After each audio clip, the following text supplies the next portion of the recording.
Bismillahirrahmanirrahim. Andai patah sayap Raja Wali, bertongkat jua saya kemari. Bukan kerana ingin mencari populariti, tetapi untuk membawa anda semua memahami, menyelami dan mendalami mauduk bicara saya yang berbunyi Bahasa Melayu, Bahasa Ilmu. Sekalung aspirasi saya kalungkan buat saudara pengerusi, kombinasi intelektual bervisi. Seterusnya hadirin dan hadirat yang dikasihi dekat di hati. Assalamualaikum dan salam sejahtera buat anda para pecinta bahasa Melayu sekalian. Apa khabar penutur bahasa Melayu tercinta? Tuan-tuan dan puan-puan yang saya kasihi, sarjana Belanda Francois Valentijn ada berkata, sungguh luas tersebarnya bahasa Melayu itu sehingga kalau kita memahaminya, tidaklah kita kehilangan jejak. Kerana bahasa Melayu bukan sahaja difahami di Parsi, bahkan lebih jauh dari negeri itu dan di sebelah timurnya sehingga Kepulauan Filipina. Lantaran itu, sebelum bahtera berlayar, ayo saya bawa anda semua bersama-sama merungkai mauduk pidato yang termaterai. Bahasa Melayu, bahasa ilmu, boleh ditarifkan sebagai bahasa yang mempunyai ciri-ciri formal dan mampu mengungkapkan sesuatu konsep dan pemprosesan ilmu. Di sini dapat kita simpulkan bahawa bahasa Melayu digunakan untuk mengajar pelbagai bidang ilmu termasuk ilmu sains dan teknologi. Oleh itu, bagi merungkai definisi ini dengan lebih mendalam, 3 alasan bahasa Melayu sebagai bahasa ilmu saya unjurkan. Tuan-tuan dan puan-puan yang saya hormati, bahasa Melayu diangkat sebagai bahasa ilmu yang pertama kerana bahasa Melayu mempunyai ciri keintelektualan bahasa, iaitu bahasa Melayu mampu menyampaikan buah fikiran atau hujah dengan tepat dan berkesan, khususnya dalam kesinambungan dan kerumitan pemikiran. Buktinya, ayo kita lihat sejarah bahasa Melayu itu sendiri yang telah berlangsung sejak sekian lama, bermula sejak zaman Kerajaan Sriwijaya pada abad ke-7 dan kemuncaknya pada zaman keagungan agama Islam di alam Melayu. Bahasa Melayu pada zaman itu amat penting untuk menyebarkan agama di Asia Tenggara, sehinggakan kitab-kitab agama diterjemahkan ke dalam bahasa Melayu dan telah dipelajari oleh orang bukan Melayu seperti orang Cina, India, Arab, Parsi dan orang dari Barat. Adakah mereka mempelajari bahasa Melayu untuk perniagaan, perhubungan antara negara dan raja semata-mata? Sebenarnya tidak. Pengembangan ajaran agama, terutama agama Kristian dan Islam, juga menjadi penyebab bahasa Melayu dipelajari ketika itu. Ironinya, banyak karya besar dalam bidang kesusasteraan, ilmu teologi, metafizik, tasawuf serta falsafah dihasilkan dalam bahasa Melayu. Bustan Al-Salatin misalnya, sebuah naskah kesusasteraan Melayu karya Syekh Nuruddin Ar-Riniri telah menceritakan kepelbagaian ilmu dari ilmu tasawuf sehinggalah ilmu kepustakaan Melayu.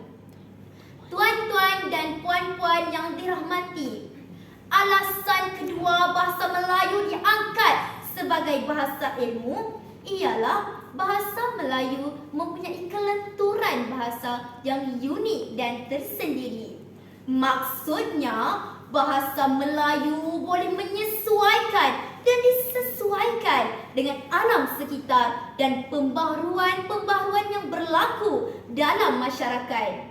Dengan kata lain, bahasa Melayu boleh menerima dan menyesuaikan diri dengan sistem ejaan baharu pada kata-kata pinjaman. Buktinya, ketika penyebaran dan pengembangan pesat bahasa Melayu pada zaman keagungan agama Islam di alam Melayu, telah lahirlah buku-buku dalam bentuk daftar kata seperti Melayu Cina, Melayu Itali, Melayu Belanda dan Melayu Inggeris. Lihatlah betapa agungnya bahasa Melayu sebagai bahasa ilmu, sehinggakan seorang pengembara Rusia yang pernah tiba di tanah Melayu pada tahun 1798, iaitu I.F. Krusenstern, turut membawa pulang sesalinan naskah sastra Melayu, iaitu Sejarah Melayu, yang akhirnya telah diterjemahkan ke dalam bahasa Rusia pada tahun 2008. Sidang pendengar sekalian, beralih kepada bahasa Melayu layak diiktiraf sebagai bahasa Melayu, bahasa ilmu yang ketiga pula ialah kerana bahasa Melayu mempunyai sifat-sifat yang menjadikan satu-satu bahasa sesuai, tepat, tegas dan berkesan dalam sebarang situasi dan sebarang konteks penggunaannya. Hal ini jelas dapat kita lihat semasa selepas Malaysia mencapai kemerdekaan. Sejak itu, kewibawaan bahasa Melayu sebagai bahasa ilmu terus dirancang sebaik mungkin, terutamanya sebagai bahasa pengantar utama dalam sistem pendidikan kebangsaan di Malaysia. Begitu juga laporan Rahman Talib yang menyusul kemudiannya telah menyuburkan lagi perkembangan bahasa Melayu dengan menukarkan bahasa pengantar Inggeris pada peringkat sekolah rendah kepada bahasa Melayu. Malah pelancaran tindakan memartabatkan bahasa Melayu sebagai bahasa ilmu di Institut Pengajian Tinggi pada tahun 2011 juga merupakan satu langkah bijaksana mengukuhkan bahasa Melayu dalam konteks pembelajaran, pengajaran, penerbitan dan penyelidikan di peringkat pengajian tinggi. Jika usaha ini tidak diambil perhatian, agak-agaknya bahasa Melayu akan pupus seperti bahasa Dalmatia yang pernah dituturkan di Croatia dan Montenegro. Justru pemantapan sistem bahasa Melayu di peringkat IPT ini amat penting untuk bahasa Melayu meneruskan kelangsungannya untuk menjadi bahasa yang mampu mengungkap pelbagai hal ehwal ilmu untuk kehidupan moden ini. Hadirin dan hadirat yang saya kasihi, bahtera sudah sampai di pelabuhan. Sau juga sudah dilepaskan. Namun pelayaran dalam memartabatkan bahasa Melayu sebagai bahasa ilmu tidak pernah terhenti. Sudah sampai masanya untuk kita bangun dari mimpi yang panjang dan mengorak langkah untuk bersama-sama mencintai bahasa Melayu dan menyerlahkan sinar bahasa ini di persada antara bangsa. Kita sedar bunga yang mekar juga akan gugur menyembah bumi mengikut fitrahnya. Namun, bunga dan bahasa itu berbeza. Bahasa dikendalikan oleh manusia yang berfikir.